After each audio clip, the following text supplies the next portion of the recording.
Hello everyone and welcome back to my English lessons and today we are going to look at causative verb part 3. तो पिछले lesson में हमने दूसरे causative verb देखे थे and today we are going to talk about make as causative verb. In general तो make हम जानते हैं make tea, make breakfast, make a mistake जो मैं पहले ही पढ़ा चुका हूं और अगर आपने नहीं देखा तो उसका लिंक मैंने डिस्क्रिप्शन में दे दिया है, उसको देख सकते हैं. तो आज हम बात करेंगे make as causative verb. cause मतलब किसी वजह, तो किसी वजह से कोई काम होना. ठीक है, तो without any further delay let's get started. तो मेक, इसका कॉन्सेप्ट क्या है? यहां पर पॉजिटिव वर्ब में मेक मतलब होता है किसी से कोई काम जबरदस्ती करवाना. हाँ जी, उसकी मर्जी नहीं है, उसकी चॉइस नहीं है, लेकिन फिर भी उससे काम करवाना. To force someone to do something, किसी से कोई काम करवाना जबरदस्ती, फोर्स करके, against his choice, against his will. Okay, so the first example is I make my younger brother do his homework. मैं अपने छोटे भाई से उसका होमवर्क करवाता हूं.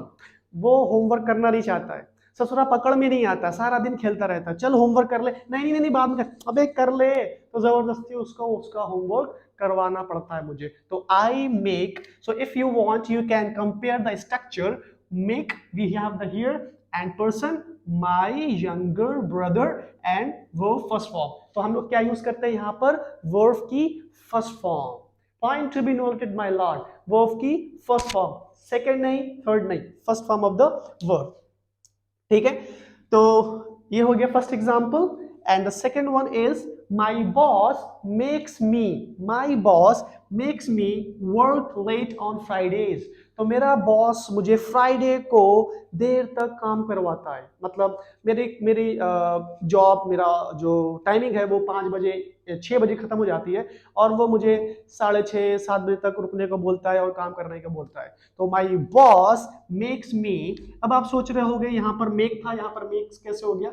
क्योंकि माई बॉस इज सिंगुलर, ये सिंगुलर का कॉन्सेप्ट है ग्रामर का, तो इसलिए यहाँ पर S. My boss makes person me and the verb first form work, makes me work late on Fridays. तो मुझे फ्राइडेज को देर तक काम करने के लिए बोलता है और मुझे करना पड़ता है. आई हैव नो चॉइस, क्या करें, मजबूरी है, जॉब भी जरूरी है.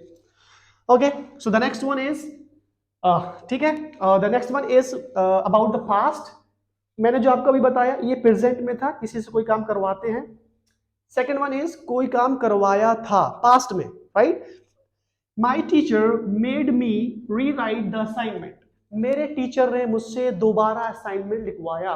तो मेरा कल असाइनमेंट का सबमिशन था, मैंने असाइनमेंट दिया अपना और उसमें कोई 1-2 माइनर मिस्टेक्स थी, बट मेरा टीचर ऐसा जालिम, उसने बोला नहीं, पूरा असाइनमेंट दोबारा से लिख कर लाओ, पूरा assignment. Oh my God. So my teacher made me री राइट द असाइनमेंट. तो एज यू कंपेयर, मेक का ये मेड हो जाएगा, बिकॉज पास्ट की बात कर रहा हूं मैं, करवाया था. मेड मी री राइट वर्ब की फर्स्ट फॉर्म. तो सारे ही सेंटेंस इस स्ट्रक्चर पर ही बेस्ड है. ये स्ट्रक्चर आपने समझ लिया तो आपकी लाइफ सेट है. तो make person verb first form. My teacher made me री राइट द असाइनमेंट. मेरे टीचर ने मुझसे असाइनमेंट लिखवाया, right? Okay, next example is, you know what happened last night? Some friends of mine and I went to the party and वहां पर बहुत अच्छा माहौल था and there were a lot of guests. तो मेरे दोस्तों ने मुझे बोला तुम गाना गाओ. मैंने बोला भाई मुझे गाना गाना नहीं आता. बोले नहीं नहीं गाओ गाओ. तो they made me, my friends made me sing a song at the party last night. क्योंकि कल रात उन्होंने मुझसे गाना गवाया था. Okay, so my friends, as you can see, make a second form, and me sing at the party last night. और you know what happened after that? उसके बाद क्या हुआ पता आपको? सारे मेहमान भाग गए मेरा गाना सुन के. मैंने कहा लो और गाना गवाओ मुझसे. And okay, the next one is, तो ये प्रेजेंट हो गया, किसी से कोई काम मैं करवाता हूं, कोई मुझसे कोई काम करवाता है. ठीक है, ये पास्ट हो गया, कोई काम किसी से करवाया था. And this one is, your friends come to your house and they do lot of mess. आपके दोस्त आए, कोल्ड ड्रिंक गिरा दी, समोसे के आलू एंड ऑल दैट, पूरा गंदा कर दिया आपका रूम. आपने क्या, कर लो भाई कर लो, जितना करना है, मैं तुमसे ही साफ करवाऊंगा. I will make you clean all this mess. Mess का मतलब ये जो गंदगी तुमने की है ना, मैं तुम्ही से साफ करवाऊंगा। So I will make you clean all this mess. ठीक है, तो यहां पर विल आ जाएगा क्योंकि future, and make you clean, I will make you clean all this mess. Alright, ठीक है। तो अब इसकी थोड़ी सी दूसरी कैटेगरी, सेम कॉन्सेप्ट है। Next example is he makes me laugh, वो मुझे हंसाता है। My friend is very funny, he is wow, he is such a nice guy and he makes me laugh, और वो मुझे हंसाता है। तो जब भी दुखी होता हूं वो मेरे पास आता है, hey come on, and he does, मतलब फनी एक्टिविटीज करता है, and he makes me laugh. हालांकि मैं तो उदास हूं ना, उदास बैठा हुआ हूं, लेकिन वो मुझे हंसाता है।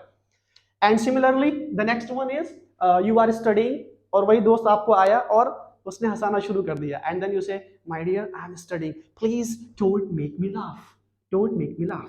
तो ये जो स्ट्रक्चर है वो चेंज नहीं होगा, इसी पे बेस्ड रहेगा। So please don't make me laugh, I have to study, right. And the next example, last night I watched a film, कल रात मैंने एक फिल्म देखी, and the film was very kind of emotional family drama, और film देखकर मुझे रोना आ गया, फिल्म ने मुझे रुला दिया। So the film made me cry, the film made me cry, मैं वहां रोने के लिए थोड़ी बैठा था, फिल्म ने मुझे फोर्सफुली इमोशनली मुझे प्रेशर किया रोने के लिए। ठीक है, तो the film made me cry. तो ये है कॉन्सेप्ट मेक का एज अ पॉजिटिव वर्ब, किसी को कोई काम करने के लिए फोर्स करना, फिजिकली इमोशनली इस तरीके से फोर्स करने के सेंस में वो यूज करते हैं make. Alright, so that's all about my lesson positive verb make, and next lesson is about positive verb let. And तब तक के लिए keep practising everything what I teach, and I have given the link for the part 1 for 2 in description below, and check it and keep talking and keep meeting and keep watching my lesson, and bye.